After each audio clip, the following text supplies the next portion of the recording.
รมพระสงฆ์คุณพ่อคุณแม่คุณครูบาอาจารย์คุณศีลธรรมกรรมฐานจงมาปกห่มรักษาครูบาอาจารย์พระเจ้าพระสงฆ์ทุกรูปปกห่มรักษาบ่ออกไม่ออกศรัทธาดันสาธุชนคนดีผู้สนใจใฝ่ในธรรมทุกท่านขอถวายความเคารพแสดงความนับถือพระมหาเถระพระเถรานุเถระเจ้าคณะพระสังฆาธิการครูบาอาจารย์ที่เปิดวิทยุฟังอยู่ที่วัดที่วาเวลานี้จุทนจุองค์เจริญปอนศรัทธาญาติโยมท่านสาธุชนคนดีผู้สนใจใฝ่ในธรรมทุกท่านที่เปิดวิทยุฟังอยู่ที่บ้านที่จองที่หอที่เฮือนมาปะกันแล้วเน้อมาปะกันแล้วมาปะกันในรายการสัพเพเหระปกิณกะใกล้แจ้งรายการเสียงธรรมแสงทอง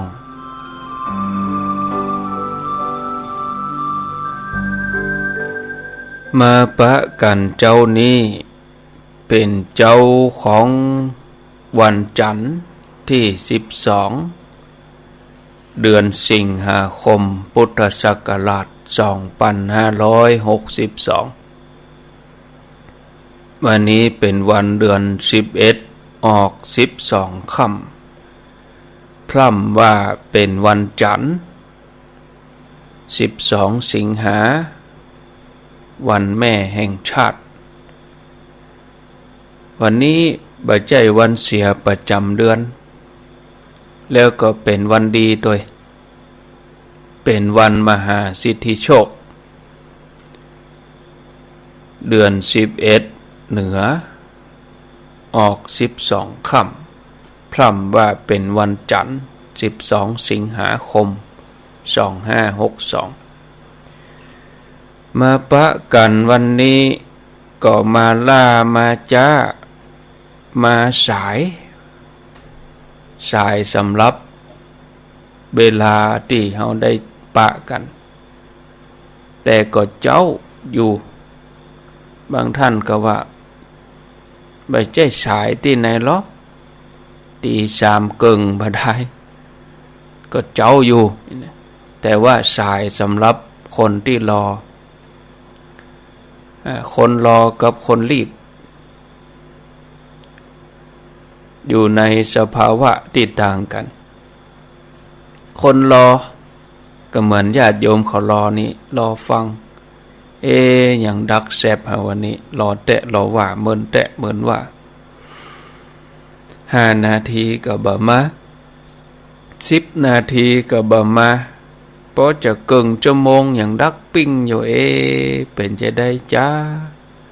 ก็กระวนกระวายบ่ลังบ่ได้ยินเนี่ยกะวันนี้พระคุณเจ้าไปไหนเมื่อยกะบ่สบายกะสถานีวิทยุลุกะคนเฒ่าก็ถ้าจะตบวิทยุบ่มเปิดอย่างใดก็ได้ดักแซบก็เลยบ่ค่อยม่วนอันนี้หมายถึงคนรอนี่เวลาน้อยเดียวก็40,000แตะเหมือนว่าอย่างเฮารอรถโดยสาร5 นาทียังนานมารถนี่เนาะ10 นาทีก็บ่มาเตื้อเฮาจะไปหั่นไปนี่ไปปล่อยหลวงกะรอก่อนเด้อ10 นาทีเหมือนแตะเหมือนว่าคนก็นั่งรถเต็มมันรอคนนั้นรอคนนี้หรือบางอันก็เฮาไปทัวร์ที่ไหนค คนที่ไปด้วยกันหลายๆนั่งรถตู้กันใน10 คนรถทัวร์กันใน50 คนถ้าว่าเฮารอมก2 คนนี่นะ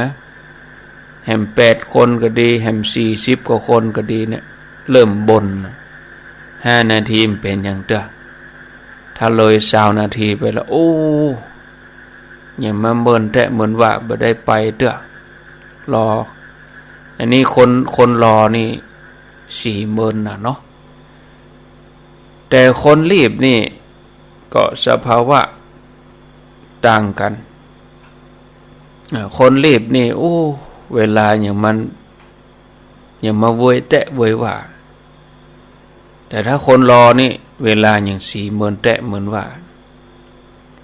ถ้าคนรีบนี่โอ้โหตกรถไปสัก5 นาทีนี่ยังเครื่องบินเนี่ยเฮาไปจ้ามก5 นาทีนี่มันได้ละเปิ้นบ่ฮือเฮาขึ้นละปิดประตูละรถไฟรถอย่างหมู่เนี่ยเฮาไปจ้าฟังแต่ฟังว่าเอาหยังบ่ทันหยังโอ้เวลาก็เวยเหมือนเดียวกันอย่างวันนี้ญาติโยมเขารอแต่อาตมาเป็นคนรีบก็รีบเหมือนกันน่ะแก้ปัญหาขัดข้องทางด้านเทคนิคเล็กน้อยแล้วคนเฒ่าก็เป็นเทคนิคไอ้หยังหำคอมพิวเตอร์มันมาเป็นใจอาจจะเป็นเพราะสายเพราะหยังมันธรรมดาแต่ก็รีบแก้ไขมีตัวสำรองออกมาก็ถึงได้ยินกันตะฮอดประเด็นนี้เนาะอันนี้ก็ขอบคุณท่านที่โทรมาบางสายอาจจะได้รับบางสายอาจบ่ได้รับก็แล้วใจบ่ได้รับก็ขออภัยเพราะว่าช่วงที่ท่านโทรกำลังสารวนที่จะไปจะแปลงเนี่ยจะได้เสียงมันได้ออกก็สถานีมันเป็นหยังอยู่ที่คอมพิวเตอร์ที่ปักตังเจริญนี่อยู่ที่ต้นเหตุคือที่อัตมภาพที่ปักตังเจริญเพะเนาะก็ขอบคุณแสดงว่าสนใจคันเตะแสดงว่ามีใจใฝ่หาแสวงหาถึงเวลาเขาเคยได้ยินหรอกเนาะเขาเคยได้ยินบ่ได้ยินกับบ่ใครม่วนล่ะคนที่เคยได้ยินเป็นประจำวันนี้เป็นยังไงดักแซบก็ขอบคุณในน้ำใจในน้ำจิตน้ำใจที่ศรัทธาญาติโยมเขาได้โทรศัพท์มาแจ้งผลกันรับฟังกะถามไทยถามหาเนาะเป็นจะได้ดักไปเป็นจะได้มาออกกะวันนี้วิทยุรู้ประกาศลาตำราโทรไปหาตุลุงปุณกำหูได้โทรไปหาท่านชัยวัฒน์ปุณกมีกำหูนี่เนาะศรัทธาญาติโยมท่านสาธุชนมาแล้วมาจ้าดีกว่าบ่มาเนาะพ่อแม่ศรัทธาญาติโยมท่านทั้งหลายมาจ้าดีกว่าบ่มานะมาก็มาปะมาพบศรัทธาญาติโยมท่านทั้งหลายเหมือนเดิมวันนี้เป็นวันแม่แห่งชาติศรัทธาญาติโยมท่านทั้งหลายก่อนอื่นนั่นก็ขอได้นำเสนอการขอขมาพ่อแม่อันนี้สำหรับลูกหลานแต่ส่วนใหญ่นี่คนฟังรายการธรรมะเจ้ามืดนี่อีกก็จะมีก็ผู้สูงอายุแต่คนหนุ่มเขาก็ฟังเหมือนกันนะวัยทำงานมักรุ่น40ต้นขึ้นไปนี่เขาก็ฟังแต่เขาไม่ได้โทรนะถ้าลง40ไป30ไปนี่ก็เขียนมารายการธรรมะมาเจ้าอีกแต่ก็ฟังกันอยู่อีกเนาะการขอขมาพ่อแม่นี่เขาจะทำโอกาสใดก็ได้ แต่ถ้าเขาจะเอาวันแม่ถือโอกาสเอาวันแม่นี่ก็ดีเหมือนกันที่จริงวันแม่เปิ้นก็เป็นวันที่เปิ้นฮื้อย้ำเตือนลูกทั้งหลายให้นึกถึงคุณของแม่การขอขมาพ่อแม่นี่ก็เพื่อจะเพิ่มความเป็นสิริมงคลแก่ตนตัวเฮาแก่ชีวิตเฮาตีแต่แล้วเฮาก็ทำได้ทุกเทศกาลนะไม่ใช่เฉพาะกับวันพ่อวันแม่เท่านั้นแต่ว่าบางทีวันแม่นี่ก็เปิ้นก็เป็นโอกาสพิเศษลูกเต้าทั้งหลายก็หยุดงานหยุดหยังภัยที่ใครขอขมาในสิ่งที่ทำบ่ดีกับพ่อกับแม่วิธีขอขมาพ่อแม่ก็เฮาก็จะต้องเตรียมไว้เขียก่อนสำหรับการขอขมาพ่อแม่นี่เป็นสิ่งที่ลูกๆทุกคนควรจะทำเพราะเวลา1 ปีที่ผ่านมาเฮาบ่อาจจะฮู้ได้ว่ามีสิ่งใดอันใดพ้องที่เฮาทำลงไปแล้วก็เป็นเหตุให้พ่อแม่เฮาบ่พอใจ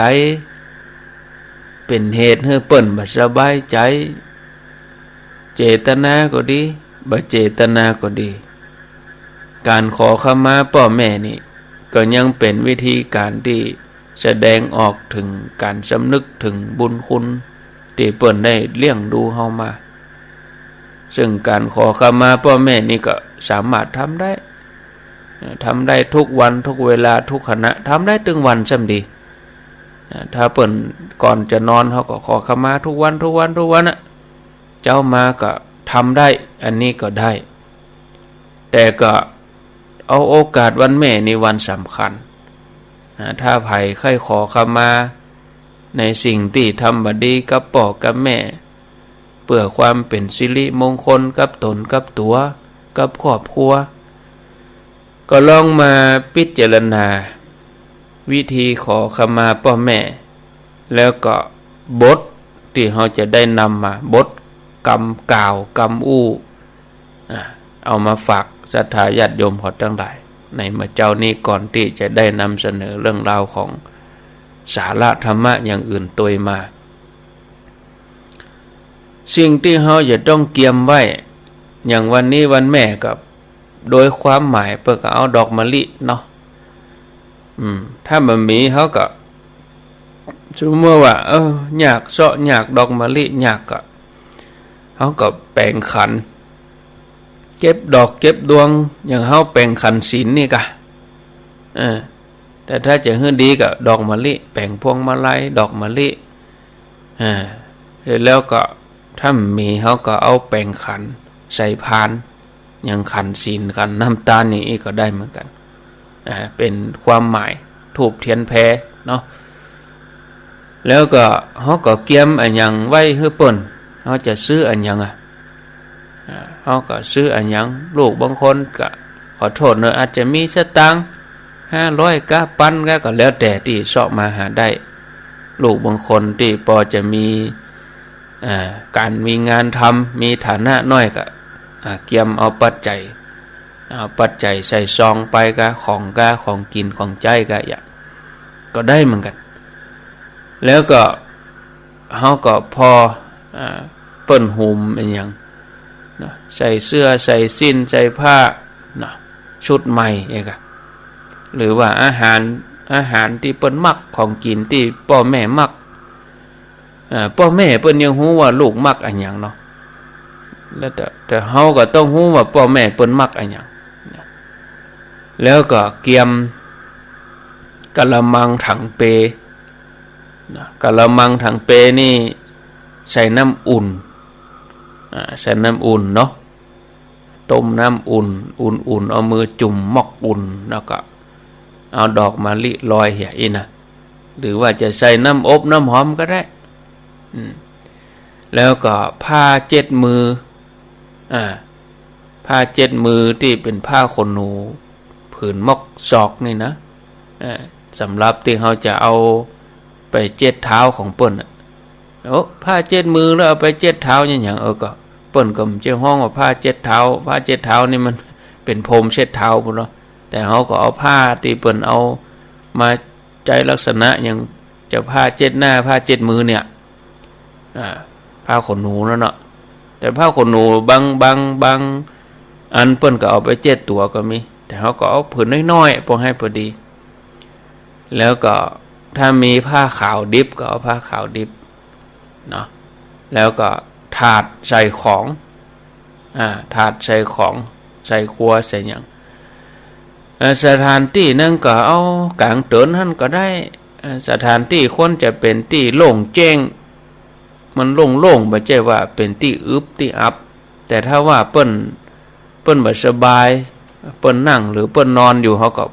พอสถานการณ์ถ้าเปิ้นนั่งบ่ได้เขาก็เอามือเปิ้นมา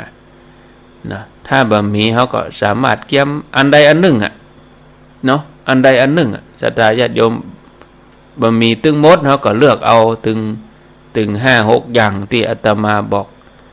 แต่ถ้าเขามีตึงมดก็ซ้ำดีถ้าบ่มีก็อันใดอันหนึ่งที่ขาดบ่ได้ก็คือกะละมังถังเปน้ำอุ่นนี่ก็ว่าบอกเกินความสามารถญาติโยมก็หาเนาะน้ำอุ่นกับผ้าเนี่ยผ้าขนหนูผ้าเจ็ดมือเนี่ยนะถ้าบ่มีดอกมะลิก็เป็นหยังถ้ามีสตุ้งสตางค์ก็เป็นหยังถ้ามีก็ดีอย่าเอาขั้นตอนก็เฮาก็ขอขมาเปิ้นทำพิธีทำพิธีเอาขอขมาเฮาก็นึกเอาคุณพระพุทธพระธรรมพระสงฆ์มาอยู่ในจิตในใจเฮาตั้งอกตั้งใจว่าบอกว่าอันน้อมจิตน้อมใจนึกถึงคุณพระพุทธพระธรรมพระสงฆ์คุณพ่อคุณแม่คุณครูบาอาจารย์เอาใจของเฮาให้ต้อมเหี่ยก่อนแล้วเฮาก็อันนี้ลูกชื่อนี้เนี่ยเฮาก็บอกชื่อเฮาชื่อนายนั่นชื่อนางนี่นางสาวนั่นเด็กหญิงนั่นเด็กชายนี่วันนี้ลูกตั้งใจจะขอขมาเฮาก็ห้ำไปกะเอาโวหารก็ได้หรอศรัทธาญาติโยมแต่ว่าที่อาตมาภาพนำเสนอนี่ก็เป็นประโยคสั้นๆประมาณ4 บรรทัดเฮาก็เริ่มต้นว่าชื่อเฮาก่อนบัดนี้ตัวลูกชื่อก็ว่าไปตัวลูกนายกนางขอวันนี้ลูกตั้งใจจะขอขมาขออโหสิกรรมจากพ่อจากแม่นะในบรรดากายกรรมวจีกรรมมโนกรรมที่ตั้งใจก็ดีบ่ตั้งใจก็ดีต่อหน้ารับหลังที่ตัวลูกได้ประมาทพลาดพลั้งต่อพ่อต่อแม่วันนี้เวลานี้ลูกได้ตั้งใจทำพิธีขอขมาขออโหสิกรรมจากพ่อจากแม่ขอบรรดาแม่พ่อบรรดากุลแม่กุลพ่อเทพพยดาเจ้าตี่เจ้าตางแม่ธรณีพระแม่คงคาพระเพิงพระพายจงมาเป็นจักขีพยานเนี่ยลูกจะขอขมาพ่อแม่ก็ห่ำไปเนาะขอให้พ่อแม่อโหสิแก่ลูกก็อันยังก็ตามที่ได้เนี่ยได้ทำไปอันนี้ก็ให้เปิ้นนั่งบนเก้าอี้เนาะแต่ถ้าเปิ้นลุกนั่งบ่ได้ถ้าเปิ้นนอนเขาก็จะเอาเท้าเปิ้นมาจะเอามือเปิ้นมาก็ได้เขาก็กราบเปิ้นนั่งแล้วเขาก็กราบที่เท้าเขาเนาะตัวเขานี่ต้องนั่งกับพื้นแต่ถ้าว่าเปิ้นนอนเปิ้นนั่งเปิ้นนอนบนเตียงเขาก็เอาเก้าอี้มาหรือว่าเขาจะยืนถ้าสมมติว่าเปิ้นลุกนั่งบ่ได้เขาก็กราบไปที่เท้าเอาหัวของเขาเนี่ยไปสัมผัสที่เท้าของเปิ้นเลย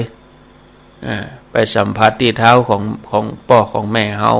ถ้าเป็นแม่ยิงเปิ้นก็เอาผมเจ็ดบ่ใช่ผมนะเอาผมเช็ดเท้านะผมเฮานี่นะบ่ใช่ผมเช็ดเท้านะคือเอาผมเฮาเนี่ยผมไม่ยิงนี่ผมเปิ้นยาวเอาผมเจ็ดคือเอายกเท้าเปิ้นกราบเสร็จแล้วก็เอาเท้าเปิ้นเนี่ยไปล้างที่กะละมังน้ำอุ่นที่เฮาเกียมไว้ โดยขณะที่เฮาล้างเท้าเปิ้นเนี่ยเฮาก็กล่าวคำขอขมานะกรรมที่ได้ล่วงเกินพ่อแม่ไปถึงในอดีตที่ผ่านมาก็ดีกายก็ดีวาจาก็ดีใจก็ดีถ้าเฮาออกปากบ่ได้เฮาก็ห้ามเอาห้ามไว้ทีนี้ต้องออกปากคือเปิ้นได้ฮู้อวยพรคือพ่อคือแม่อยู่สุขสบายเน้อลูกได้เนี่ยได้ทำครั้งนี้ขอให้ลูกสุขสบายให้ลูกมีความเจริญเนี่ยสิ่งที่ลูกได้ทำให้พ่อให้แม่บัดสบายกายบัดสบายใจลูกก็กราบขออโหสิกรรมในสิ่งที่ได้เนี่ยได้ทำลงไปตัวหลังจากนั้นเขาก็ล้างเท้าให้เปิ้นนะล้างเท้าล้างถ้าว่าเปิ้นลุกนั่งมาได้เขาเอามือมาจุ่มก็ได้ล้างเท้าล้างอย่างจนเสร็จแล้วก็เอาเท้าของเปิ้นเนี่ยมาวางบนขาเขานี่เขานั่งหรอเขานั่งคุกเข่าก็ดีเขานั่งส้นก็ดียกเท้าของพ่อแม่มาวางที่ขาเขาอธิษฐานนะอธิษฐานบอกกล่าวสิ่งศักดิ์สิทธิ์ทั้งหลายบอกว่าโอ้แม่พระธรณีเป็นเจ้าพระแม่คงคาพระเพิงพระพายลูกขอขมาลาโทษขอทิพยญาณ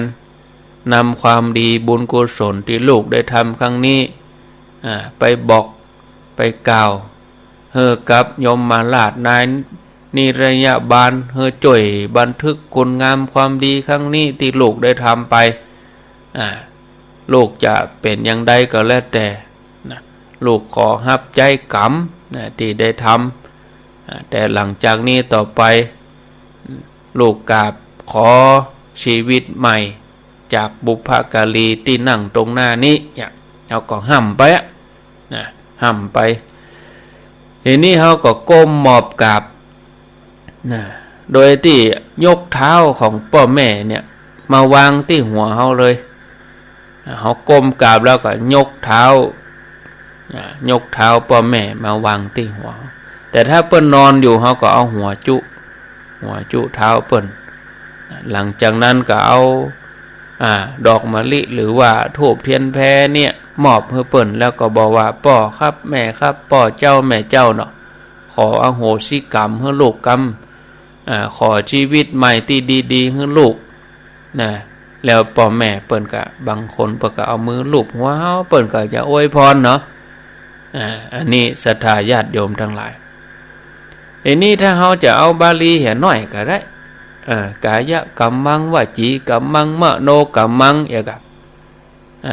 เอาก็ว่าเอาบาลีเป็นต้นนำเห็นหน่อยก็ได้ที่ได้ประมาทประพังทำผิดกันมาในชาตินี้ตั้งแต่เกิดมาจนถึงปัจจุบันเนี่ยเอาก็ว่าไปและสำหรับกรณีที่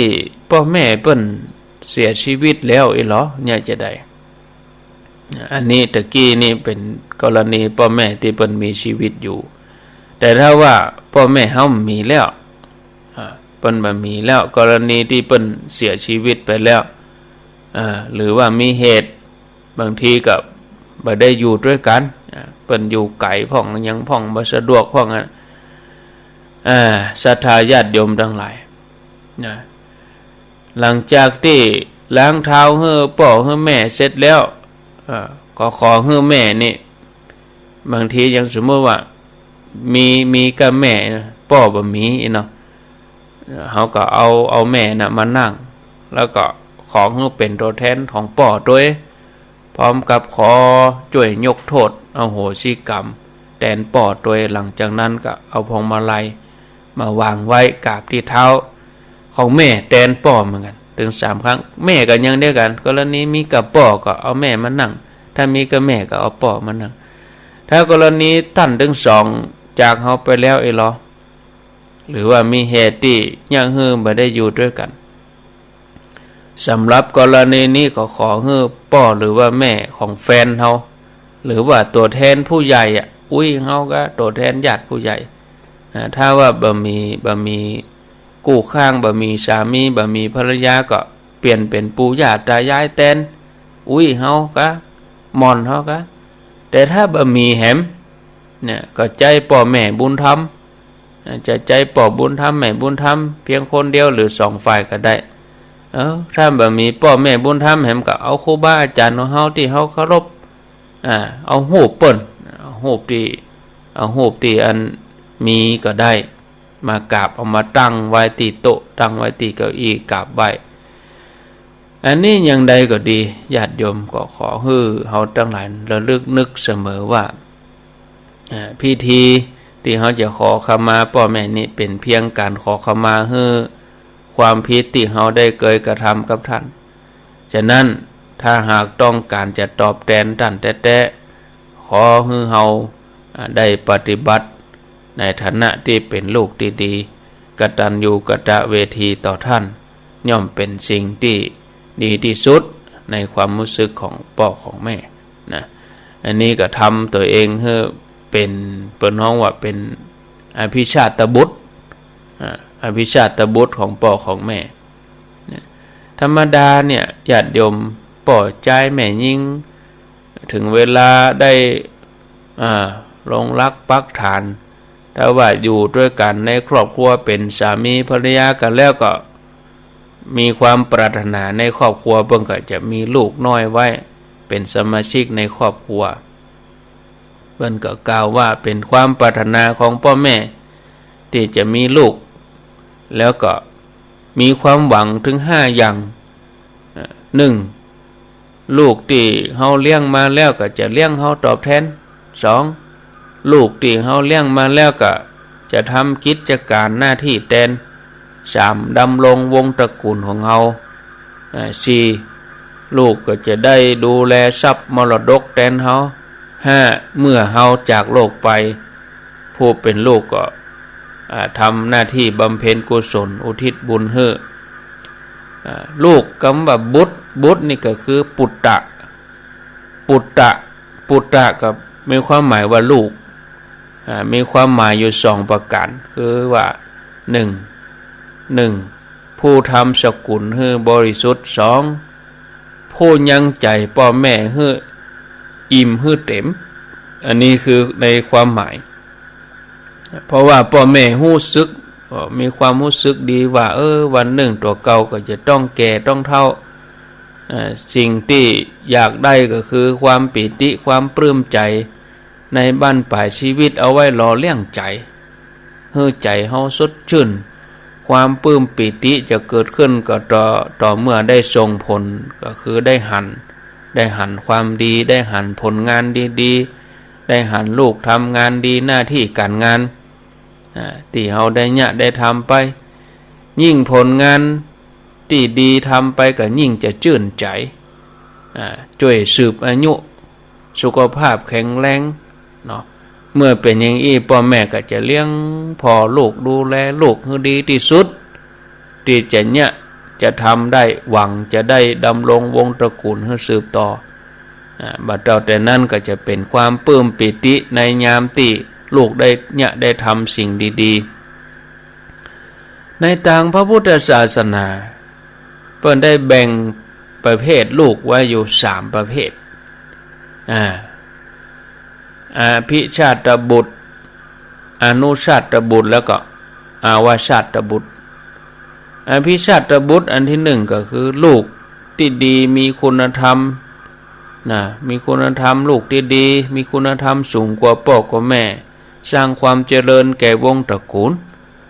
อนุชาตบุตรก็คือลูกที่มีคุณธรรมเสมอพ่อแม่เป็นลูกมอกกลางพอดีประเภทที่3อวชาตบุตรนี่ก็คือลูกที่เลวคนบดีเป็นลูกที่บดีจันต่ำนำความเสื่อมเสียมาทำความเดือดร้อนมาสู่นำความเสียหายมาสู่พ่อแม่ก็คนเมื่อเลี้ยงพ่อลูกก็ใครปรารถนาใครได้อภิชาตบุตรนี่เปิ่นอธิบายลักษณะไว้ให้หันชัดเจนโดยตรงก็คือลูกที่มีศีลมีธรรมลูกที่บ่ทำบาปทุจริตมันเปลี่ยนมีความขยันมันเปลี่ยนเสียสละมีปัญญาเป็นสัมมาทิฏฐิ แล้วก็มีความรู้มีคุณธรรมสูงกว่าตนก็คือพ่อแม่โดยอ้อมก็ได้แก่ลูกเต้าที่มีความรู้มีฐานะมีอาชีพมีกิริยามารยาทตลอดจนถึงจิตใจเหมือนกับกรรมไทยที่ว่าลูกเทวดามาอาศัยต้องเกิดนะอันนี้ศรัทธาญาติโยมสิ่งที่เอามาวัดความเป็นอภิชาตบุตรนั่นก็คือศีลธรรมทั้งหลายเนี่ยนะการที่ลูกจะได้เป็นอภิชาตบุตรอย่างสมบูรณ์นั้นในทางพุทธศาสนาบ่มีสิ่งใดจะประเสริฐสูงกว่าการได้เข้ามาประพฤติปฏิบัติการได้บวชก็ดีได้ยกฐานะตัวเองก็ดีนี่ศรัทธาญาติโยมท่านสาธุชนอันนี้ในโอกาสวันแม่เนาะวันแม่วันนี้มาถึงได้นำเสนอวิธีการขอขมาเปิ้นวิธีการที่เขาจะกราบจะไหว้วิธีที่เขาจะได้ปฏิบัติโดยหน้าที่ของลูกที่เขาจะได้ทำนะอันนี้ก็ฝากไว้ศรัทธาญาติโยมท่านสาธุชนท่านผู้ฟังทั้งหลายนะ3:55 นาทีโอ้เวลาก็เว้ยแต่วันนี้อยู่ด้วยกัน2 ชั่วโมงเนาะ2 ชั่วโมงวันนี้ก็เดี๋ยวอาตมาภาพจะพักสักกรรมฉันน้ำเสร็จแล้วก็เดี๋ยวเรามาอู้กันต่อเนาะช่วงที่พักนี้พอดีก็มีเพลงเกี่ยวกับวันแม่ก็เป็นเพลงของโยมก้านแก้วสุพรรณที่เปิ้นแต่งให้กู้ชีวิตเปิ้นก็คือหมอยกนี่เปิ้นก็เป็นกู้ชีวิตของโยมก้านแก้วสุพรรณแต่ว่าเพลงนี้บ่ล่ำจะได้ยินได้เปิดสถานีที่ไหนเขาก็เวลาก็จะเมินหน่อยประมาณสัก5 นาทีส่วนใหญ่เพลงที่เปิดในสถานีก็3 นาที4 นาทีแต่อันนี้เพลงนี้ก็ยาวหน่อยเพลงนี้ฮักไผ่ในเล่าเต้าฮักแม่เนื้อหาเป็นจะใดก็ในเทศกาลวันแม่วันนี้ก็ขอมอบให้โยมทั้งหลายที่มีฐานะเป็นแม่ทุกคนนะขออนุโมทนาเดี๋ยวพักก่อนเด้อเดี๋ยวก้อยปิกมา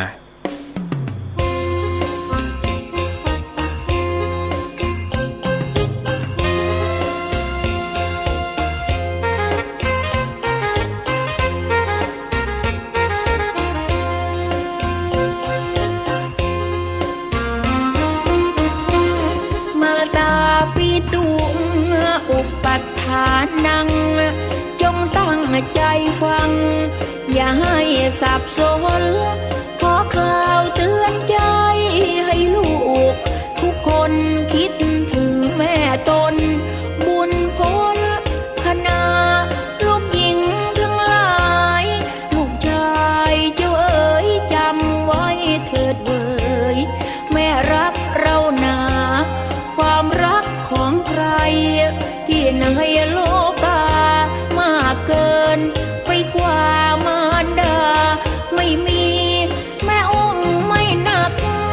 ไม่ยับกันเหนื่อยปวดหลังปวดเมื่อย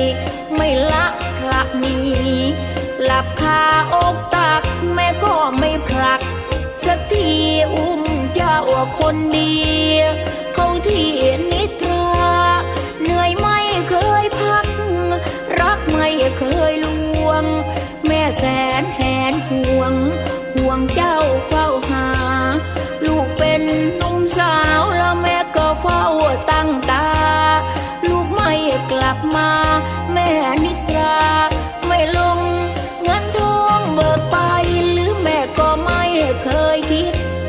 ไม่ห่วงสักนิดลูกแม่ส่ง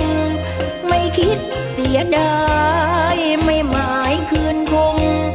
ลูกผิดนะแม่ไม่ลงโทษโกรธฝันใจไม่คิดแค้นเคืองเรื่องหนัก ภัยให้เจ้าอย่าเฝ้าสงสัยเอากายของแม่ปกแผ่คุ้มภัยแม่เป็นอย่างไรให้ลูกรอดตัวชีวิตแม่นี้ยอมพลีเพื่อลูกรักมันพันผูกเนื้อกล้าวเนื้อหัวฝ่าอันตรายความตายไม่กลัวใครว่าลูกชั่วแม่ไม่จริงชังแม่น้ำตาไหลยามลูกได้ดีอิ่มเอมเปรมปรีสมที่มุ่งหวังถ้าลูกติดคุกแล้วแม่ก็ทุกข์ประดังน้ำตาแม่หลั่งไหลทางเนืองนองลูกหญิงลูกชายฟังไว้นะเจ้ารักของแม่เราไม่เป็นที่สองแม่หวังสิ่งใด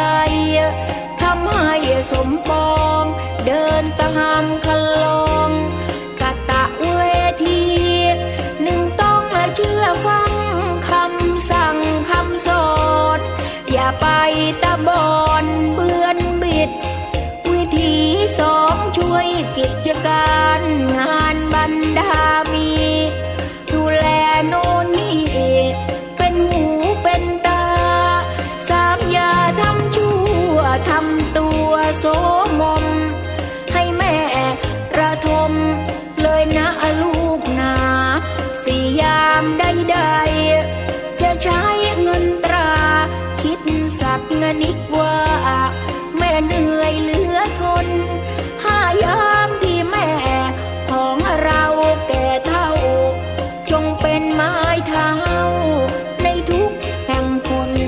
หกยามชราดวงตามืดมนจงสาละวนระแวดระวังเจ็ดยามเจ็บป่วยช่วยจัดยูกยาเช็ดหน้าเช็ดตานวดขานวดหลังแปดยามชีวิตใกล้ปลิดชีวังพูดให้ท่านฟังธรรมะธรรมโมส่งแม่ให้ถึงซึ่งเมืองสวรรค์ทำอย่างนี้นั้นเป็นบุญอโคนั่งสวดพุทธังธรรมังสังโฆอิติสุขโตพระพุทธคุณก้าวจัดงานศพให้ครบทุกอย่างลูกทุกคนต่างมาช่วยเกื้อหนุนสิ่งใดใดนาที่เรียกว่าเป็นบุญลูกจงทุ่มทุนทุ่มเทหัวใจอุทิศกุศลคือว่าผลบุญทานแด่ดวงวิญญาณให้ท่านสุขใสมีสวงสวรรค์อันผ่องอำไพแม้ท่านสุขในแดนทิพย์วิมานก้าวข้อก้าวพันจำมันเถิดนาเรียกว่ามาตาปิตุปัฏฐานใครทำมาได้จบมาครบมาทุกประการชาวโลกเรียกขานลูกกตะเวที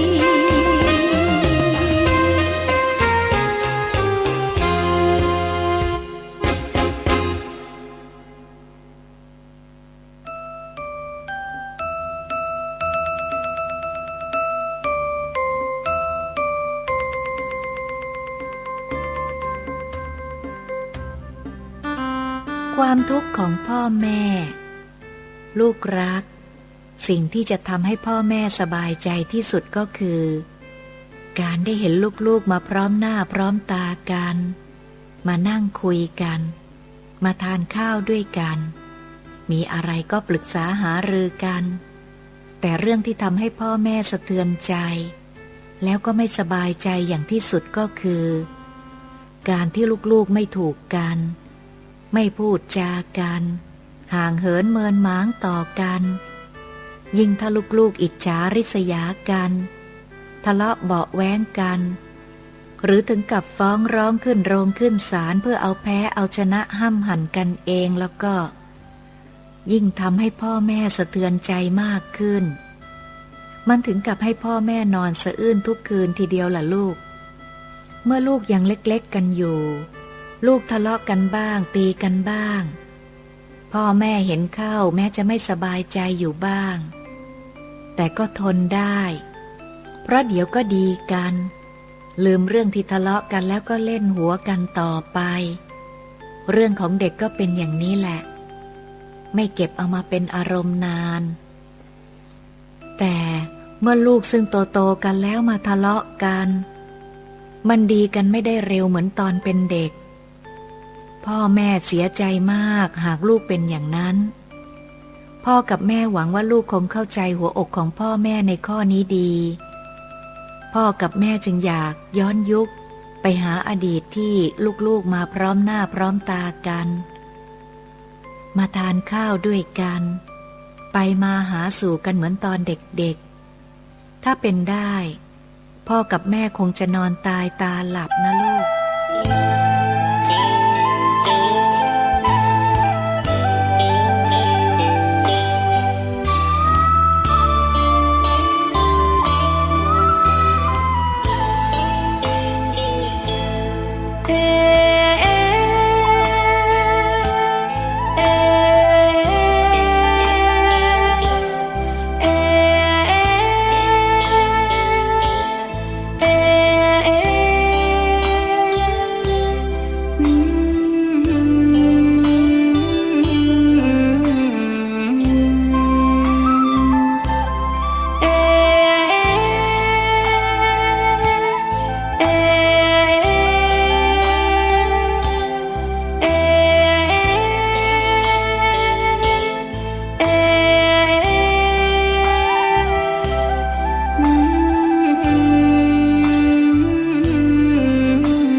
ด้วยรักปักใจ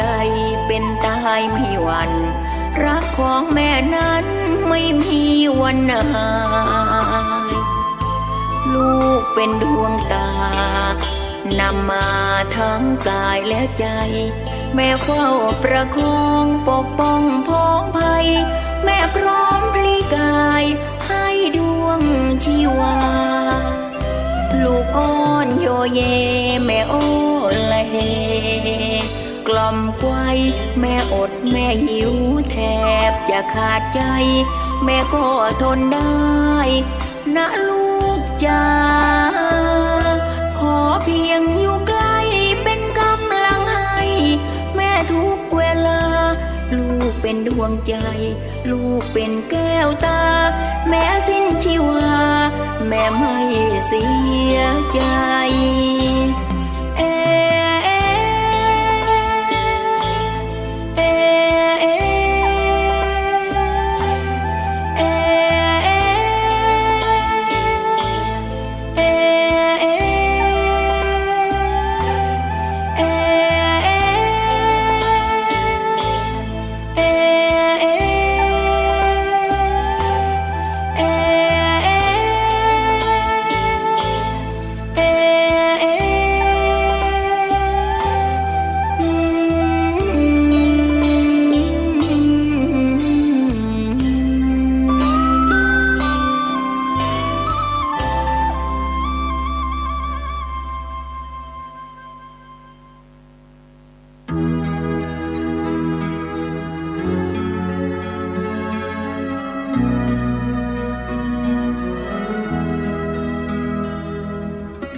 เข้าแล้วศรัทธาญาติโยมทั้งหลาย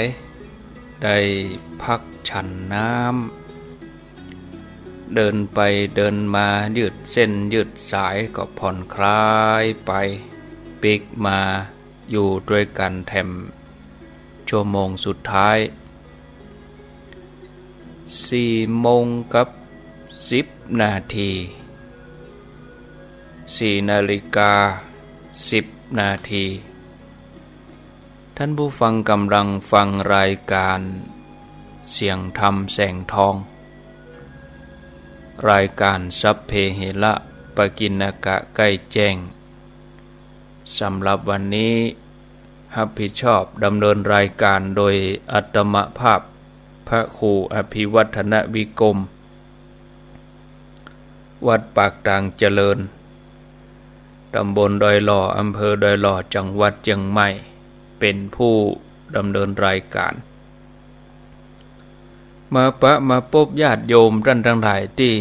สถานีวิทยุแห่งนี้สถานีวิทยุท้องถิ่นจังหวัดเชียงใหม่คลื่นพระพุทธศาสนาจริยธรรม FM 96.0 มูลนิธิบรมธาตุเจ้าโดยสุเทพโดยการรับสัญญาณผ่านระบบอินเทอร์เน็ตแล้วก็ที่สถานีวิทยุเพื่อการศึกษาศาสนาวัฒนธรรม FM 104.50 วัดฝ่ายหินอำเภอเมืองเชียงใหม่พร้อมกันนี้ก็เจริญปอนต้อนรับญาติโยมที่ฟังทาง FM 100.25 สถานีวิทยุคณะสงฆ์อำเภอฝางซึ่งตั้งอยู่ณที่วัดพระบาทอุดมน้ำบ่อสาวาสำนักวิปัสสนาบัดเราแต่นั้นก็ที่ 91.0 ในเครือข่ายสถานีวิทยุคลื่นสีขาวแล้วก็ญาติโยมที่ฟังทางแม่แจ่ม 106.25 ด้วยก็ขออนุโมทนากับพระคุณเจ้าหน้าที่ฝ่ายเทคนิคที่ได้อำนวยความสะดวกเกาะสัญญาณเอารายการนี้ไปสู่ผู้ฟังทางบ้านก็ท่านผู้ฟังที่ฟังทาง FM 96 ก็ดีที่ฟังทาง 104.5 ก็ตามที่ฮู้จักมักเกยเคารพนับถือท่านทเนศวัดสันทรายตำบลหนองแก้วอำเภอหางดงที่เปิ้นจัดรายการเกี่ยวกับข้าวปัจจุบันนี้ก็เปิ้นได้สูญเสียโยมป่อของเปิ้นก็คือป่ออินสวนกิตติวัฒนานนท์กิตติวัฒนนานนท์ซึ่งเป็นโยมป่ออายุตันได้58ได้ถึงแก่กรรมไปปัจจุบันก็ตั้งศพบำเพ็ญกุศลไว้ที่วัดสันทรายหนองแก้วสันทรายหนองแก้วหางดงนี่นะไปตังวัดละโวเข้าบ้านถวายตรงไปก็จะมีป้ายเอาก็เลี้ยวขวาถ้าว่าลูกตังสารปีพุ่นมาก็เลี้ยวซ้ายหนองแก้วสันทรายเพิ่นจะชาปนกิจศพในวันที่14วันที่14แต่คืนนี้อาตมาภาพก็ไปกับปะญาติโยมหลายคนหลายท่านถึงศรัทธาสันทรายโดยญาติโยมตังในหัวในเวียงที่อื่นที่ไหนก็มีก็ไปตะคืนเนาะเบิดกับหลวงพ่อพระครูอาทรวิสุทธิคุณเปิ้นจะได้มาเป็นองค์แสดงธรรมแล้วก็คืนสุดท้ายวันที่13ก็ท่านพระสมุโอฬารวัดอำเภอแม่อายเปิ้นจะมาแสดงธรรมในคืนสุดท้ายคืนวันที่13แล้วเปิ้นจะชาปนกิจศพในวันที่14อันนี้ก็แจ้งผ่านรายการที่อาตมาภาพจัดนี้แล้วก็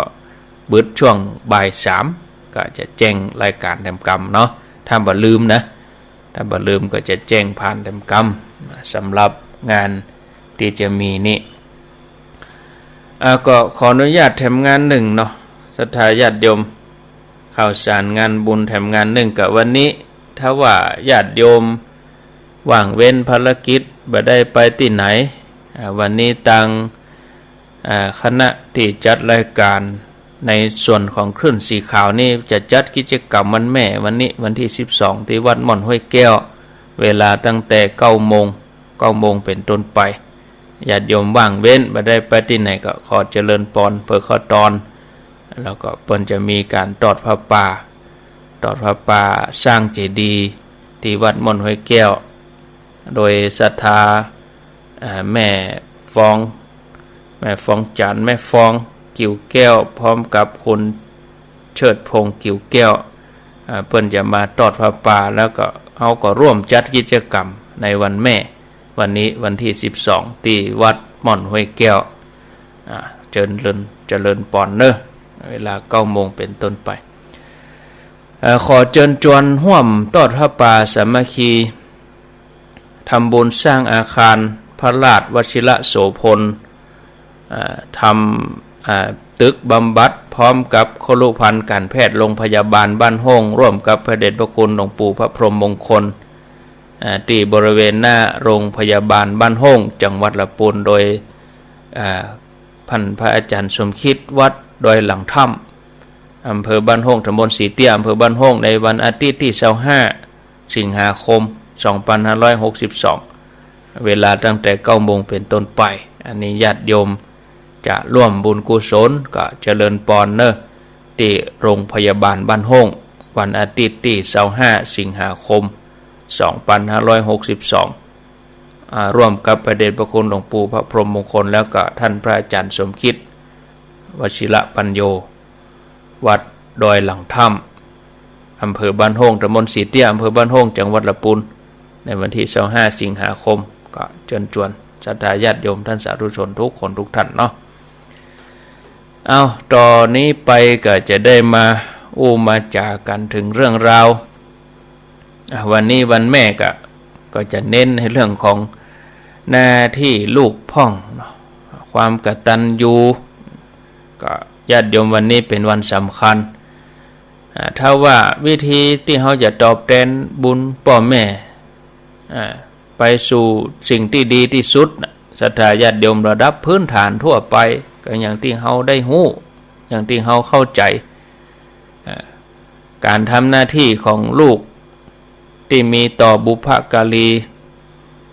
เขาก็ทำหน้าที่ที่มีหน้าที่ประกอบด้วย5 อย่าง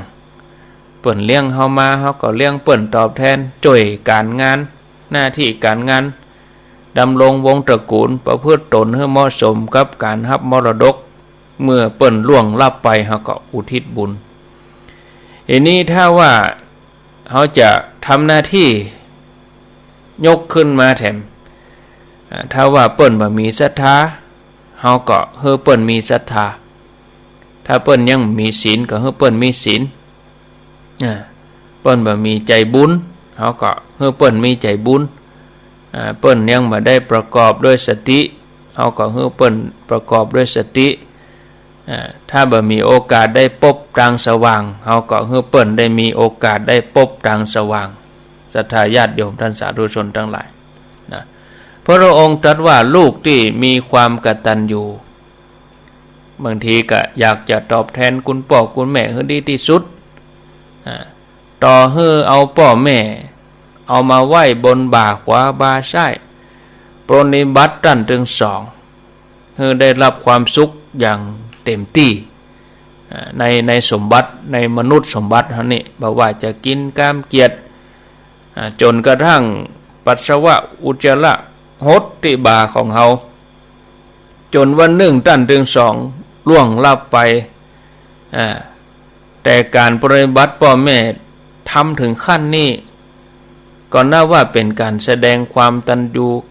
กตัญญูที่ธรรมดาเท่านั้นส่วนลูกคนไหน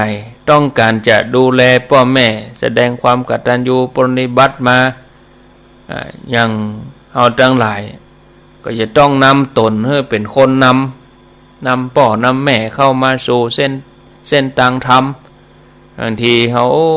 เป็นตัวจักนำเป็นตัวแนะนำเปิ่นมาประพฤติปฏิบัติอยู่ในศีลสมาธิปัญญาด้านศีลภาวนาจนพ่อแม่เปิ่นมีศรัทธาจิตบ่มีความตระหนี่แล้วก็มีปัญญาหู้ถึงธรรมลูกคนไหนทำได้อย่างอี้เนี่ยก็ถือว่าอันเนี้ยทำได้ สุดยอดละนะในทางพุทธศาสนานี่พ่อแม่ศรัทธาญาติโยมมีพุทธสาวกมีอัครสาวกของพระพุทธเจ้าที่พระองค์ยกย่องว่ามีความกตัญญูเป็นยอดก็คือท่านสารีบุตรพระสารีบุตรนี่ท่านเป็นพระอรหันต์เป็นอัครสาวกสอนให้คนบรรลุธรรมมานับบ่ถ้วนแต่ก็มีคนหนึ่งที่ท่านยังบ่ได้สอนนะแล้วก็ท่านก็ยังบ่ได้สอนคนนี้นะท่านก็จะนิพพานบ่ได้เตื้อคนที่ว่านี่ก็คือโยมแม่ของเพิ่นนางสาลีพรหมณีก็คือแม่ของท่านสารีบุตรวันหนึ่งก่อนที่ท่านสารีบุตรเพิ่นจะนิพพานเพิ่นก็ไปกราบทูลลาพระพุทธเจ้าเพื่อจะปิกบ้านเกิดเมืองนอนเพื่อจะไปสอนธรรมะให้กับโยมแม่พระองค์ก็มีพุทธานุญาตเมื่อได้รับพุทธานุญาตแล้วท่านสารีบุตรก็เดินทางขณะที่พระสารีบุตรเพิ่นเดินทางนี่นะศรัทธาญาติโยมร่างกายก็บ่สมบูรณ์เท่าใดเนาะเพิ่นป่วยอาพาธร่างกายก็ระงมพิษไข้เนาะแต่ถึงอย่างนั้นเพิ่นก็บุกป่าฝ่าดงเดินทางไปพบโยมแม่ให้จงได้ไปถึงบ้านแล้วก็คืนนั้นเพิ่นก็แสดงธรรมโปรดโยมแม่จนดวงตาหันธรรมได้เป็นโสดาบันอันนี้เมื่อเพิ่นได้ชำระหนี้อย่างอีแล้วตกมาเจ้าเพิ่นก็นิพพานศรัทธาญาติโยมอันนี้เป็นตัวอย่างของท่านสารีบุตรที่เตือนเฮาทั้งหลายคือรู้ว่าถึงเฮาจะทำดีกับคนถึงโลกมานักแล้วแต่ตราบใดที่เฮายังบ่ได้ทำดีกับพ่อแม่เฮาเนี่ยความดีที่ทำมาก็ยังนับว่าเป็นความดีอย่างธรรมดาสามัญแต่เมื่อใดก็ตามที่ลูกสามารถเอาพ่อเอาแม่มาใส่เก้าใส่หัวเพื่อเปิ่นมาเข้าสู่ทางธรรมเมื่อนั้นนับว่าลูกได้ทำความดีอย่างยิ่งใหญ่อย่างแท้จริงศรัทธาญาติโยมก็ขอเป็นกำลังใจให้ญาติโยมทั้งหลายที่จะทำความดีตอบแทนพ่อแม่ซึ่งเป็นพระอรหันต์ที่ประเสริฐที่สุดสำหรับลูกการที่จะประสบความสำเร็จในฐานะที่ลูกกตัญญูกตเวทีเป็นการประสบความสำเร็จที่ยิ่งใหญ่กว่าการเป็นบุคคลที่ได้รับการยกย่องจากคนทั่วไปก็คือการได้น้อมนำพ่อแม่มาประพฤติปฏิบัติบางท่านว่าเมื่อพ่อแม่เปิ้นจากไปแล้วเขาจะตั้งหิ้งปูชาเปิ้นได้ก่ออย่างใดนะเขาก็จะมามีคำถามเหมือนกันขอโทษนะญาติโยมบางท่านพ่อแม่ก็ดีตอนมีชีวิตอยู่บางทีก็ยังบ่ถูกกันเนาะแล้วตายไปแล้วจะถูกกันก็บางทีเฮาทั้งหลายเนี่ยบ่ถูกกับพ่อกับแม่บ่พอใจอันใดบ่ฮอดนะบ่พอใจอันหยังบ่ฮอดก็มาลงที่พ่อที่แม่แต่นี่เฮาลูกเฮาในฐานะที่เฮาเป็นลูกเฮาต้องนึกย้อนไปคำถามที่ว่าเฮาลูกไหนมาถ้าเฮาบ่ย้ำตัวนี้นี่มันก็จะลืมมันก็บางทีไปตดพ่อตดแม่บางทีผ่านไปบ่ใส่ใจดูแลทีนี้เฮาต้องย้อนว่าเฮาลูกไหนมาเฮาลูกจากต้องพ่อต้องแม่มาเจกาถ้าบ่ถูกกันแล้วเนี่ยเฮาใหญ่มาจนถึงปานนี้เนี่ยหยังถ้าบ่ถูกกันเฮาจะใหญ่มาถึงบัดเดียวนี้กะเนี่ยหยังเฮาบ่กึดถึงตอนที่เปิ้นเลี้ยงเฮามาจนใหญ่มาถึงประเด็นนี้อันนี้ประเด็นนี้เฮาได้นึกถึงกุลเปิ้นแล้วกะอันนี้ถ้าในกรณีที่เฮาเกิดมาแล้วบ่ได้อยู่กับพ่อกับแม่ถ้าไปอยู่กับปู่ย่าตายายศรัทธาญาติโยมถ้าเฮาเกิดมาแล้วบ่ได้อยู่กับพ่อกับแม่แล้วก็ไปอยู่กับปู่ย่าตายายแล้วก็ พ่อแม่ของเฮาก็อยู่ในต้องของยายเฮาย่าเฮาอุ้ยเฮาเหมือนกันเหรอเนาะก็ต้องอยู่เหมือนกันถ้าบ่อยู่ก็ต้องขอโทษเนอะก็ต้องแท้งไปคนเฮาเกิดไปเกิดมาก็ต้องเกิดให้รอบคอบอย่างน้อยก็มีบุญคุณต่อเฮาต้องฮีบตอบแทนนึกถึงสิ่งที่บดีเฮาก็อภัยให้ได้ก็ควรอภัยเวลานี้ยังจะมาอาฆาตจองเวรจะมาเกลียดมาแค้นกันเนี่ยอย่างแถมเนาะขนาดคนกันเองก็ยังมาเกลียดมาแค้นคนในครอบครัวพ่อแม่พี่น้องก็ยังมาเกลียดมาแค้นกันเฮามาเกลียดให้คนในครอบครัวสายเลือดเฮาแล้วเฮาไปดีกับคนอื่นเนี่ยโอ้มันใจเนาะเฮาจะต้องเอาพลังที่เป็นอาฆาตเนี่ยมาเป็นพลังที่ดีเป็นพลังที่เพิ่นฮ้องว่าพลังบวกบ่ใช่พลังลบยังเฮาถึงไปเกลียดไปแค้นแล้วเฮายังจะปล่อยให้ความเกลียดความแค้นนี่มีแหมต่อไปเฮายังเปลี่ยนพลังที่ดีๆมาช่วยเหลือกันเหียเวลานี้เฮามาเฮามาพบครูบาอาจารย์เฮาได้ยินได้ฟังเฮาก็ปรับจิตปรับใจมาหนุนกันมาเสริมกันนี่นะมีคำถามพ่อแม่จะช่วยอันหยังเฮาได้ในเมื่อตั้นจากเฮาไปแล้วเพิ่นตายจากเฮาไปแล้วเฮาจะต้องมาตอบคำถามว่าเฮาจะช่วยพ่อแม่เฮาตัดใดเนี่ยอันหยังได้พ้องเฮาจะตั้งใจช่วยเหลืออย่างใดเฮาก็ญาติโยมก็เอาเปิ้นมาไว้เอาไว้หิ้งปูจาเลยกะกราบไหว้ถึงวันนะในทางพุทธศาสนาเปิ้นว่าถ้าเฮาสร้างเหตุดีจะมีผลดีแม่นก็และเฮาจะสร้างเหตุดีก็ว่าสร้างเหตุบ่ดีศรัทธาญาติโยมเพียงแต่เฮากราบไหว้ท่านก็เป็นการสร้างเหตุดีๆแล้วผลก็ย่อมดีแน่นอนถ้าเฮาทำดีมันกตัญญูกตเวทีถ้าพ่อแม่เปิ้นจากเฮาไปแล้วบางทีเฮาก็ศรัทธาญาติโยมเกิดถ้าเฮาบ่มีความดีอันหยังจะมาปกปักรักษาเฮาอันนี้เฮาต้องสร้างความดีเสียก่อนแล้วสิ่งทั้งหลายนั้นเพิ่นก็จะมาปกปักรักษาเฮานะถ้าเฮาบ่สร้างความดีหยังก็ตึมมาช่วยนะแล้วมีคำถามแหมว่าในขณะที่พ่อแม่ยังมีชีวิตอยู่ได้มอบทรัพย์สมบัติมรดกให้ลูกคนอื่นๆแต่บ่ได้ให้เฮาหรือว่าให้บ่เท่ากันแล้วตายไปเนี่ยจะช่วยเฮาได้อย่างใดญาติโยมพ่อแม่ตอนที่มีชีวิตอยู่พ่อแม่มีชีวิตอยู่กับเฮาเนี่ยนะทำผิดกับเฮาก็ดีบัดเดี๋ยวนี้เปิ้นเสียชีวิตไปแล้วเปิ้นจากเฮาไปแล้วบางทีเปิ้นก็อาจจะเกิดได้บัดเดี๋ยวนี้เฮาจะมาท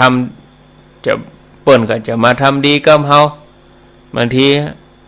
เฮาบ่ฮับญาติโยมทั้งหลายอันนี้ก็บ่ควรจะคิดอย่างอี้เนาะเมื่อพ่อแม่เมื่อก่อนเนี่ยที่มีชีวิตอยู่บ่ได้มอบทรัพย์สมบัติอันหยังเฮาแต่เมื่อบัดนี้เปิ้นจากไปแล้วท่านก็มีกุศลก้อนใหญ่แล้วเปิ้นจะมอบให้เฮาถึงหมดนะเฮาจะเอาก็ว่าเอาเฮาก็ถามใจเฮาพอศรัทธาญาติโยมท่านทั้งหลายเป็นบุญเป็นกุศลบางท่านว่าโอ้พ่อแม่มันได้ฮื้อหยังก็ฮื้อลมหายใจหั่นเนาะฮื้อชีวิตฮื้อสังขารฮื้อร่างกายหั่นเนาะอันเนี้ยเป็นสมบัติก้อนใหญ่เลยฮื้อแข้งฮื้อขานะศรัทธาญาติโยมท่านทั้งหลายอันนี้พิจารณาไปดีๆเนาะพอเวลาแล้วก็4 โมงครึ่งเว้ยเหมือนกันเนาะพอออกไม่ออกท่านผู้ฟังเอาละอาตมาภาพก็จะได้ วางสายฮือศรัทธาญาติโยมทั้งหลายได้โทรศัพท์ในเวลาที่เหลืออยู่นี้ใครจะจะจ๋าโทรศัพท์มาก็ขอเจริญพรได้โทรมาแล้วก็จะห้างเวลาไว้แถมประมาณสัก6 นาที6 นาทีก็มีเพลงเกี่ยวกับวันแม่ส่งท้ายก่อนที่จะลารายการก่อนจบจบแล้วก็เอาเพื่อญาติโยมเขาฟังไปจนจบไปเลยห่างเวลาไว้นิดหน่อยเนาะญาติโยมจะจาสนทนาก็เข้ามาที่เบอร์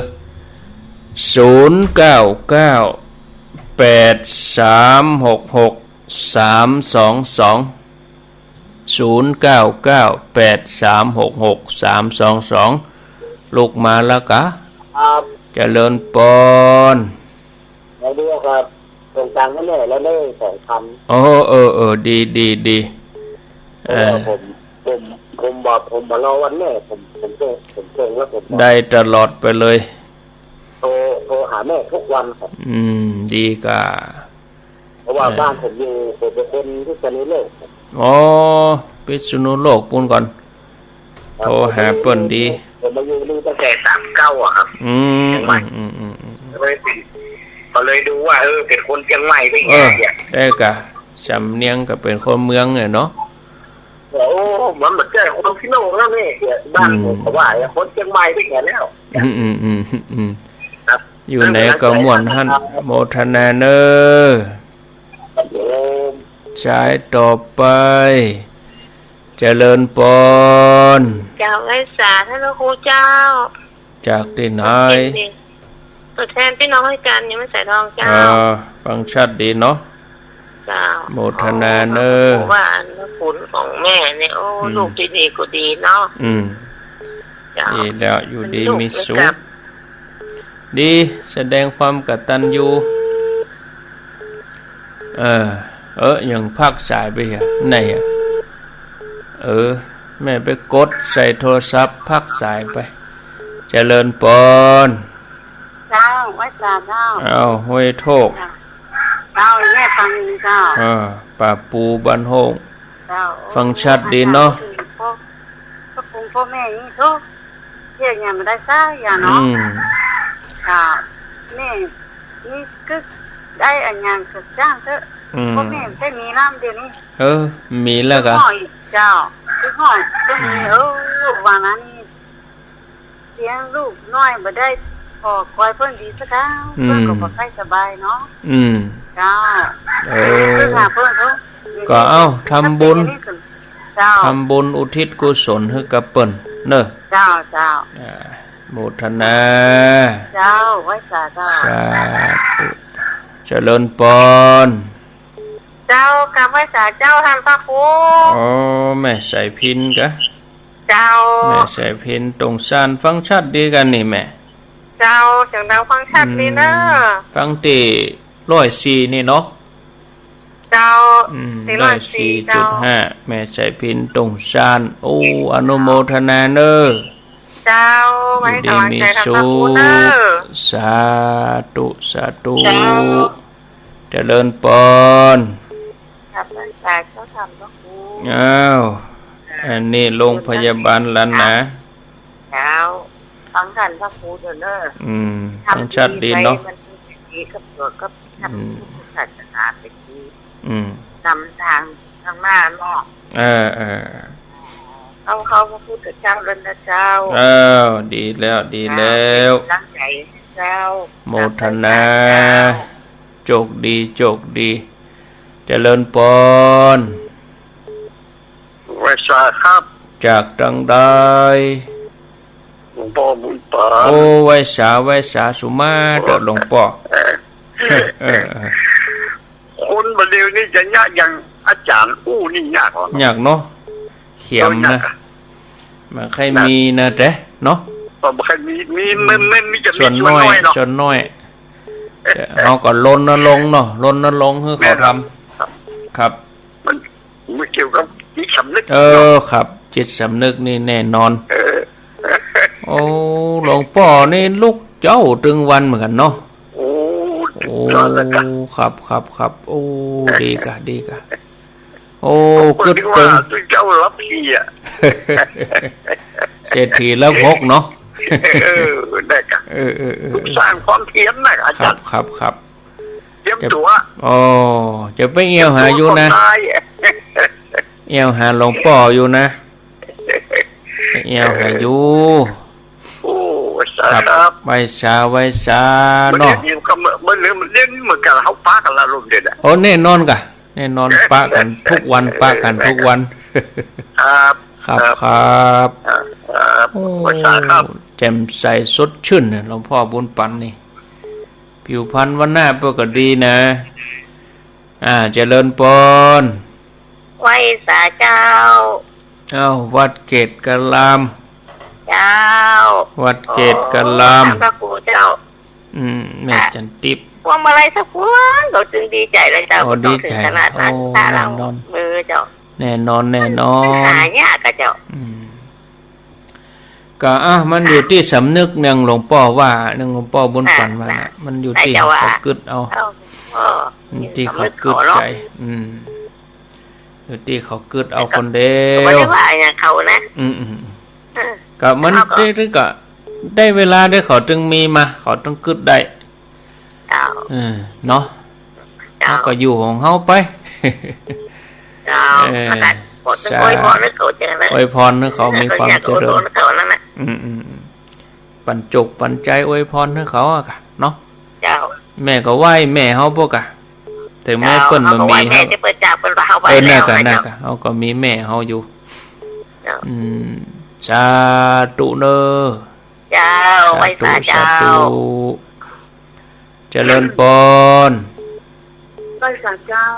จากตังใดจากข้องขม่วงเขือแจ้เจ้าห้องก่อม่วงบะเขือแจ้โอ้เมืองละปูนบุญเนาะ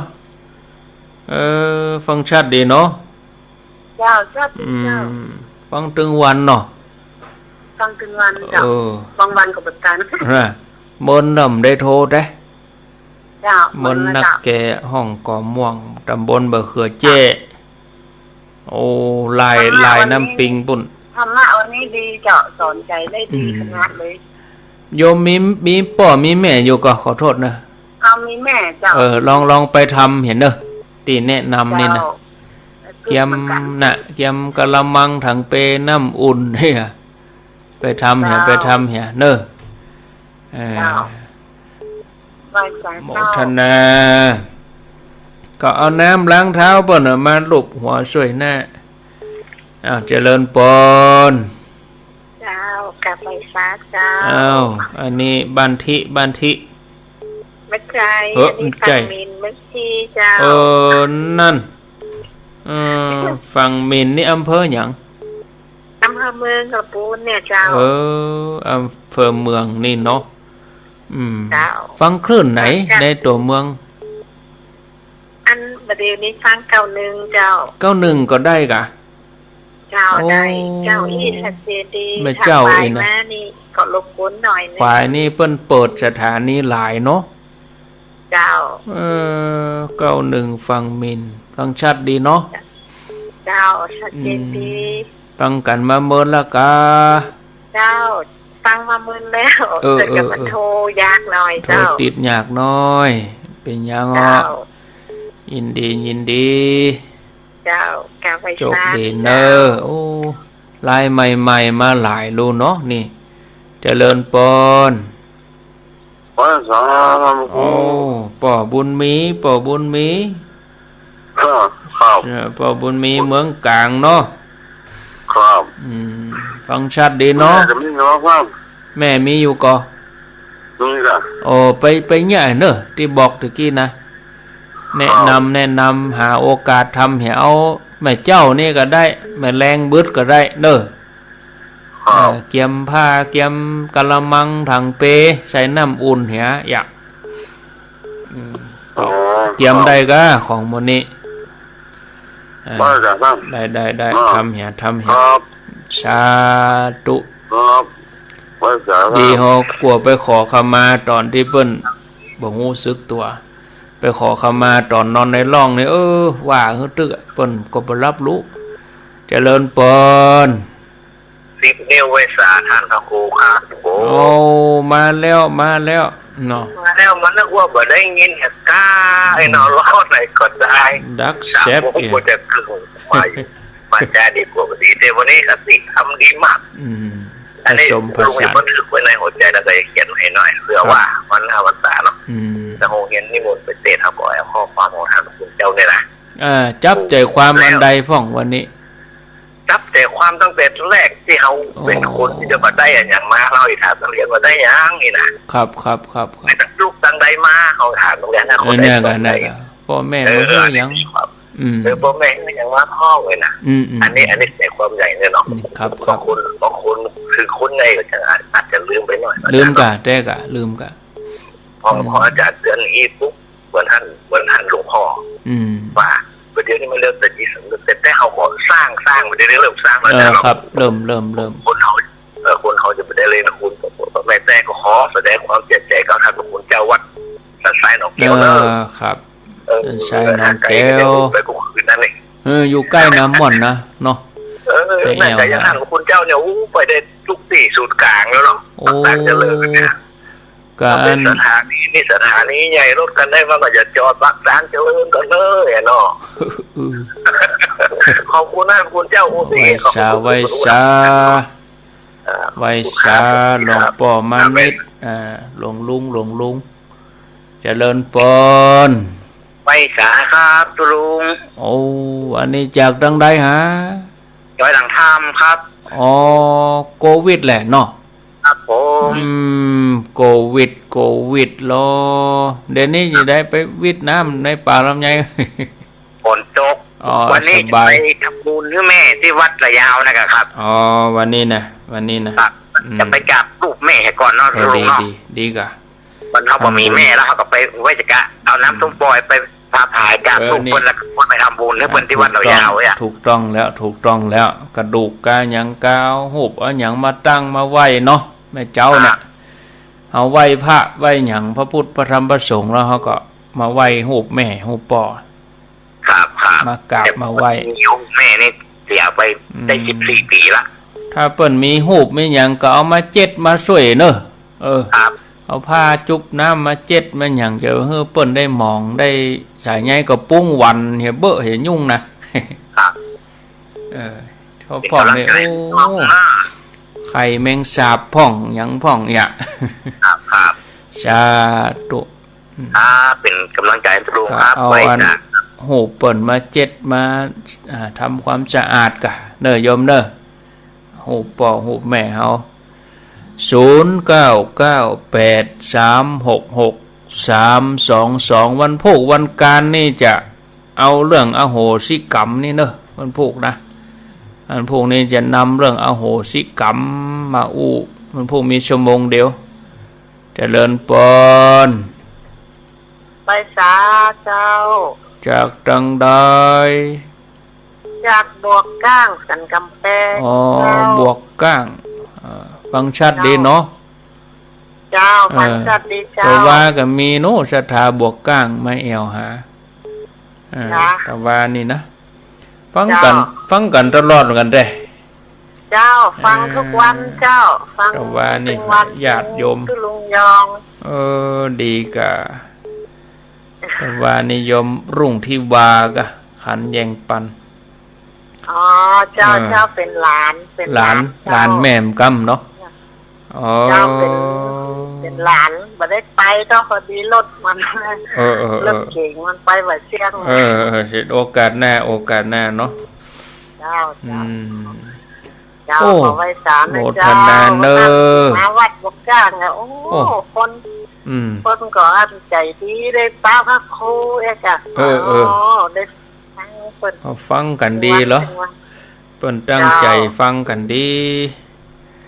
ก่อนนั้นเขาศรัทธาเขายินดีเนอสา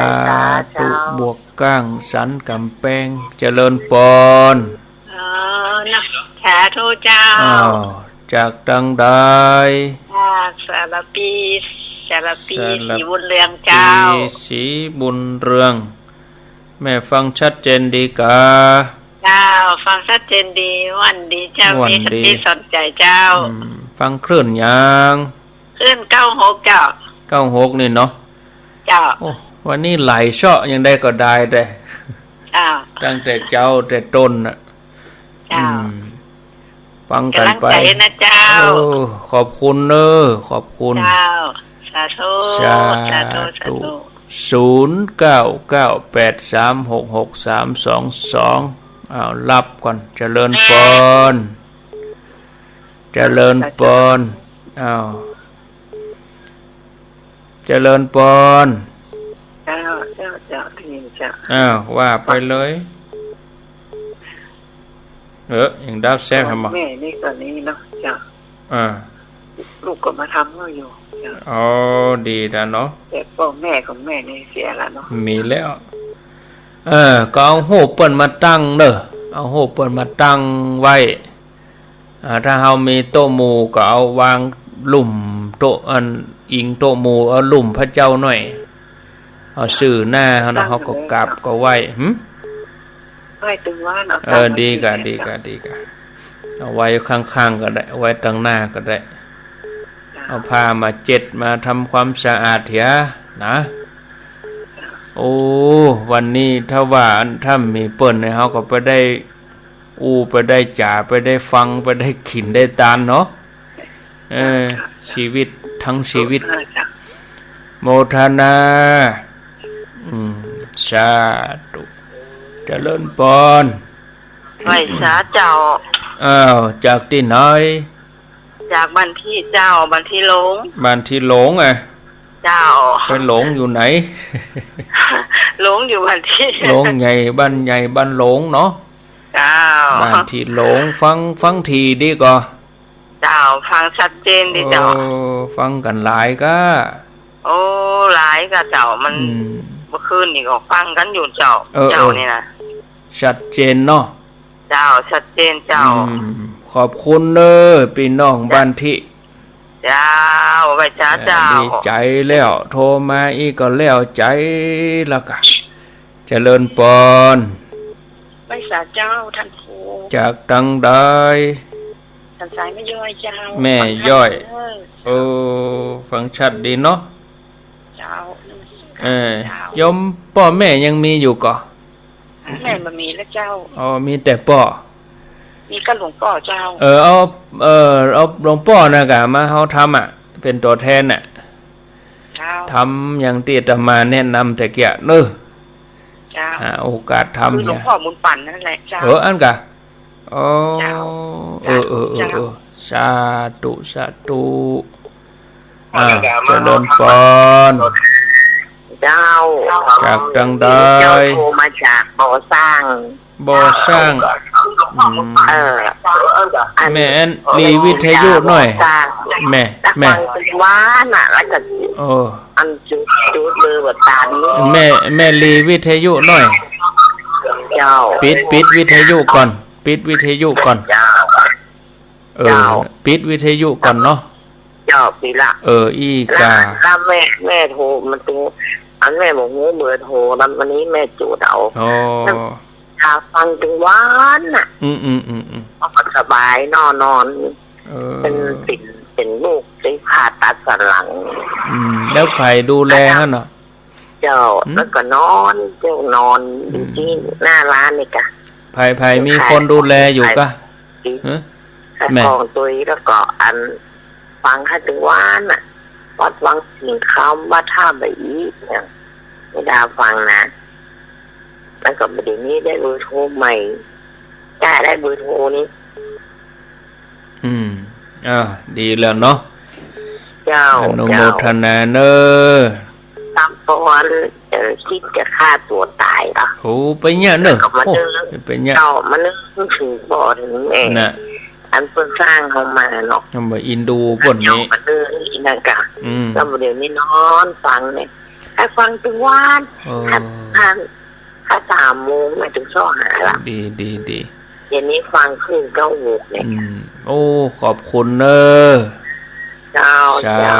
ธุเป็นญะเนยเป็นญะเนยทำร้ายตัวเองอินดูพ่อแม่เปิ้นกาเปิ้นรักษาชีวิตเฮามาถึงขนาดนี้เลือดก้อนน้อยๆเนาะจนมาเป็นคนน่ะแล้วเฮาถึงเวลาใหญ่มาแล้วอันยังก็จังเด้อที่สุดมาจะไปทำร้ายตัวเองญาติโยมทั้งหลายอินดูพ่อแม่เปิ้นคือชีวิตเฮามาเอาจะมาปิดชีวิตตัวเองอย่าบดีนะเจริญพรไหว้สาเจ้าท่านพระครูเจ้าจากดังใดยังไหนสารปีเจ้าสารปียังนึงฟังถึงวันนะแต่ว่ากดบักไข่ตันต้นเจ้ากดบักไข่ตันฟังถึงวันเนาะเจ้าถึงไม่เจ้าไม่แรงเจ้าโอ้ดีกะบึดบ่าย3ก็ปะกันแถมเจ้าอันนี้วันแต่ว่ากูตนกูองค์แต่ไม่ฟังกดบักไข่ตันต้นเจ้าอายุต่อใดแม่60 ปีเจ้า60 ปีแม่มีอยู่ก่อแม่พ่อมีอยู่ก่อพ่อแม่ตายหมดแล้วเจ้า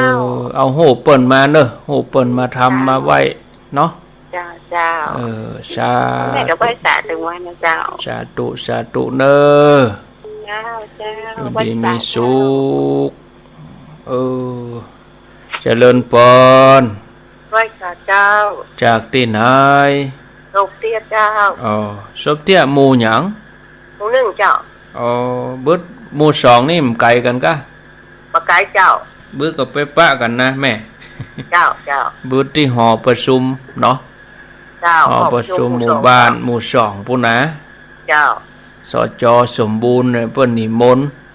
เจ้าได้ยินเพิ่นเจ้าวัดวาแล้วเจ้า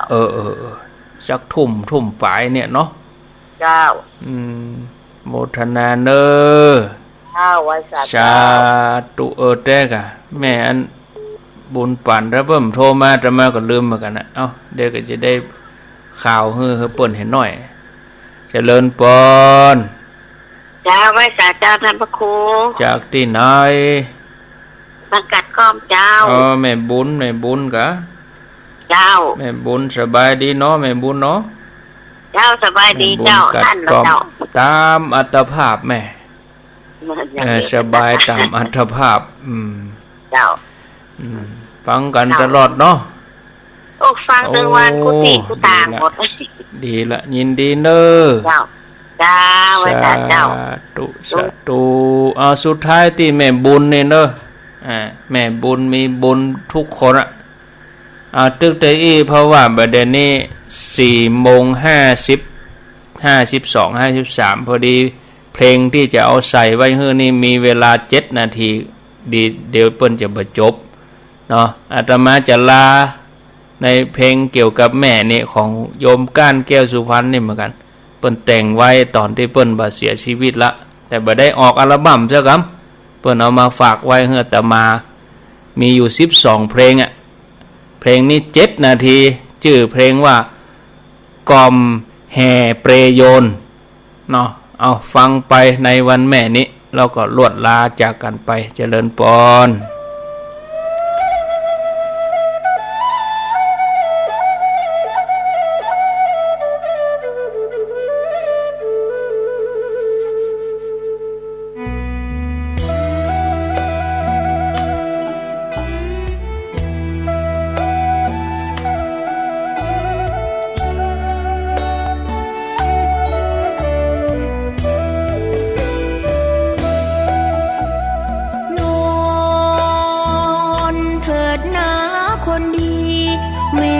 จะกล่อมลูกนี้ว่าโอละขวัญใจอย่าร้องไห้โยเยรักไม่รวนเรรักลูกผูกพันใจของแม่ทุกคนรักและห่วงกังวลลูกของตนเหลือนั้นลูกเอ๋ยฟังแม่รำพันลู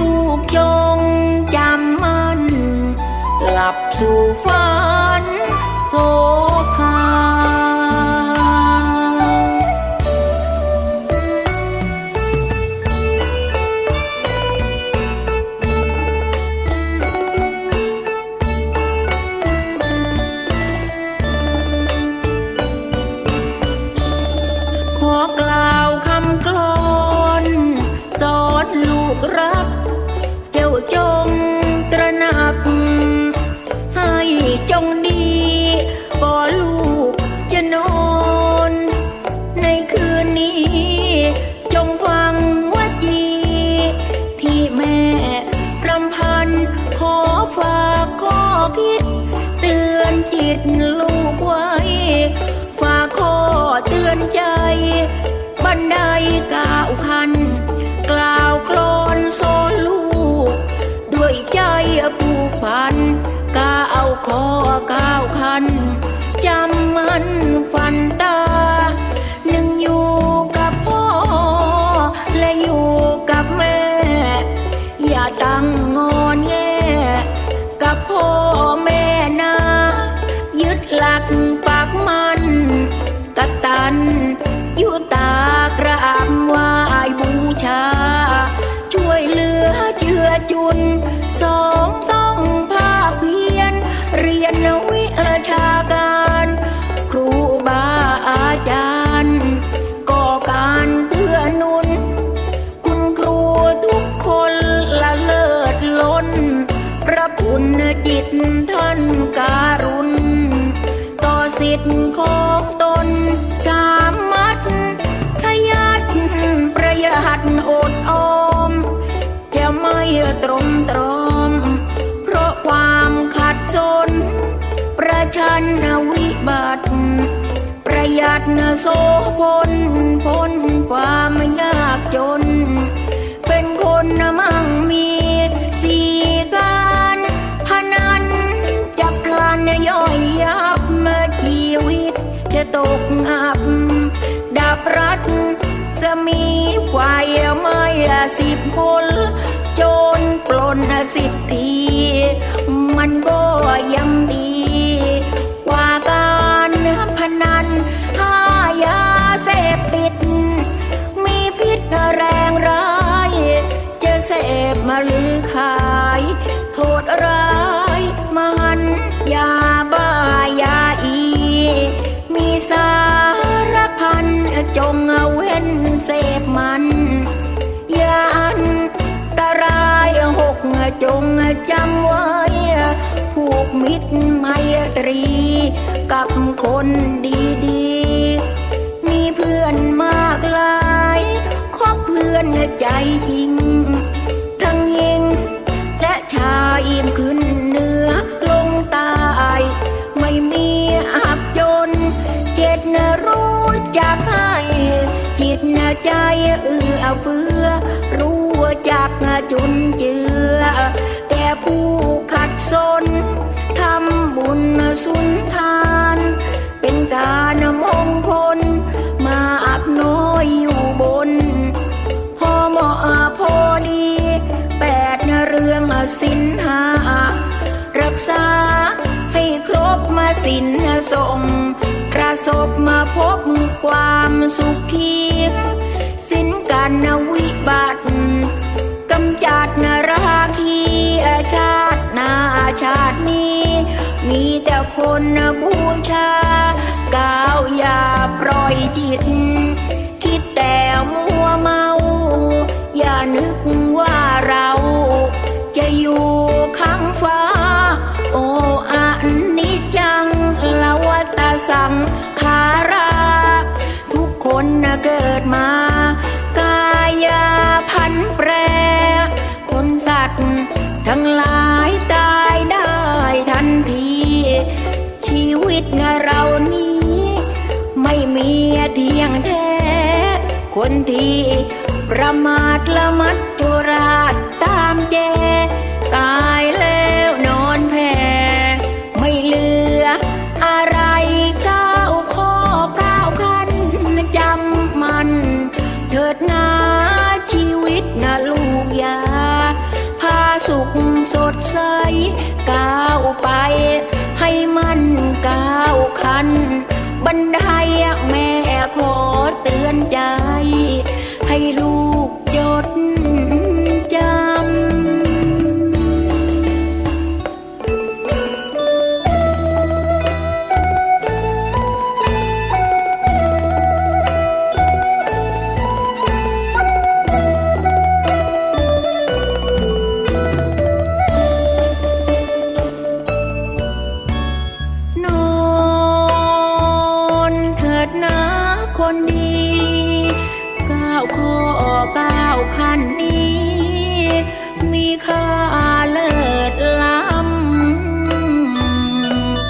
9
รัฐธรรมนูญ